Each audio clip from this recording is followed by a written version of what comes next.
חייבים לנצל את כל האמצעים המודרניים על מנת להגיע לכמה שיותר אנשים. להגיע לכל מערכות העיתונים. חשוב שידעו עלינו. המפעל שלנו יצליח רק אם יעמוד תמיד בחזית הטכנולוגיה של התקופה המודרנית. מהפכות גדולות מתחילות באנשים גדולים. משה רבנו, קרל מרקס, גנדי, נלסון מנדלה ואפילו ביל גייטס ומרק צוקרברג, שפיתחו כלים שהייתי שמח להשתמש בהם על מנת לקדם את החזון הציוני. תמיד הייתי בעד הקדמה הטכנולוגית.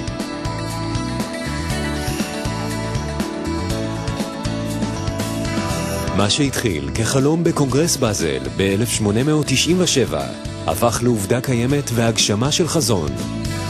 מדינת ישראל, מדינת העם היהודי, דמוקרטית, עצמאית ומתקדמת. אבל זו רק ההתחלה.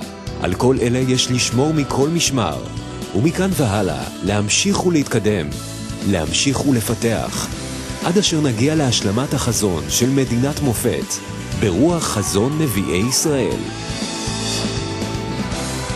התנועה הציונית הביאה לישראל מיליוני עולים מכל רחבי העולם, אך המלאכה לא תמה. רובו של העם היהודי עדיין נמצא בתפוצות הגולה, ומשימתה העיקרית של התנועה הציונית היא להשיבו הביתה למדינת ישראל. העלייה של ראשית המאה ה-21 אינה עליית מצוקה, אלא עלייה מתוך בחירה.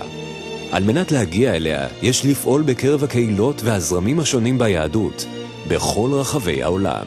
להגיע ליוצאי מדינות חבר העמים שלא עלו למדינת ישראל כאשר הורם מסך הברזל. לחדש קשר עם ישראלים שמסיבות שונות החליטו לנסות את מזלם מחוץ לישראל, ולפעול בקהילות יהודיות קטנות הפזורות ברחבי העולם, אשר ייעלמו במידה ולא יחודש הקשר עימן. גם במדינת ישראל עצמה יש לעשות רבות על מנת להביא למימושו המלא של החזון הציוני.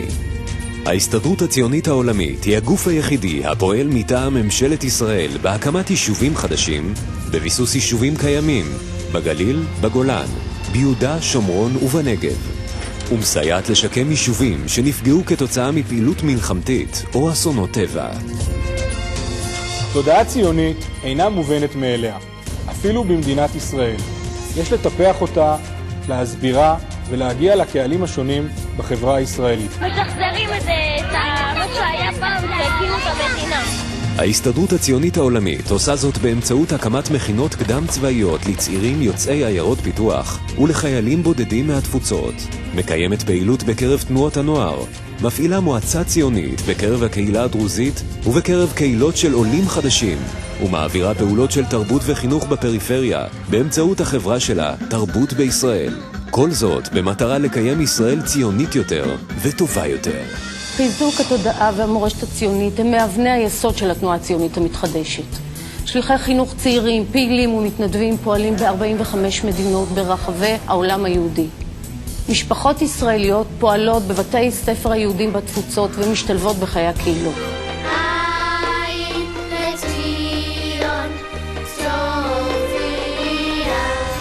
ההסתדרות הציונית העולמית לקחה על עצמה את המשימה של חיזוק הלשון העברית בעם היהודי, הנחלה ושדרוג של לימוד השפה העברית בישראל ובתפוצות. יותר מ100 שנה לקונגרס הציוני הראשון ו60 שנה אחרי השואה, האנטישמיות לא נעלמה והיא קיימת בעוצמה רבה בארצות רבות. ההסתדרות הציונית העולמית עושה כל מאמץ על מנת להילחם בתופעה. מרכז התקשורת של ההסתדרות הציונית העולמית פועל 24 שעות ביממה ומאפשר יצירת קשר יהודי ציוני בזמן אמת בכל רחבי העולם. ירושלים, הפנינה שבכתר, בירתו הנצחית של העם היהודי. מכאן מתנהלת פעילותה של ההסתדרות הציונית העולמית. מכאן, עוד בטרם קום המדינה, ובמשך השנים שלאחר מכן מתנהלים דיוני הקונגרסים הציוניים. כאן יושבים המוסדות המחוקקים של ההסתדרות הציונית העולמית, הוועד הפועל הציוני וההנהלה הציונית. וכאן נמצא הארכיון הציוני.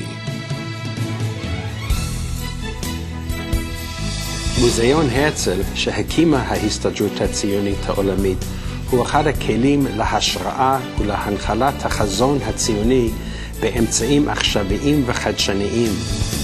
אתר הר הרצל המתחדש הוא מוקד עלייה לרגל לרבים ומקור השראה למוקירי החזון הציוני, לתיירים מכל רחבי תבל ולמנהיגי עולם. התנועה שאותה חולל הרצל טרם הגשימה את מטרותיה במלואן, והרבה משימות בפנינו. במימוש משימות אלו אין חלוקה בין אנחנו ואתם, בין העם היושב בציון וזה הפזור בתפוצות. כולנו מצווים לפעול ללא לאות להגשמת המשימות שאין חשיבות מהן בעולם היהודי לעת הזאת. על כל אחד ואחד מכם לפעול למימוש דבר הציונות הממשיכה והמתחדשת להלכה ולמעשה. ביחד, בכוחות משותפים, שכם אחד ובהתלהבות, למלא את הצו של ישעיהו הנביא, למען ציון לא יחשה ולמען ירושלים לא אשקוט, עד יצא כאן נוגה צדקה וישועתה כלפיד עיוור. אכן, הדרך ארוכה והמשימות לא פשוטות.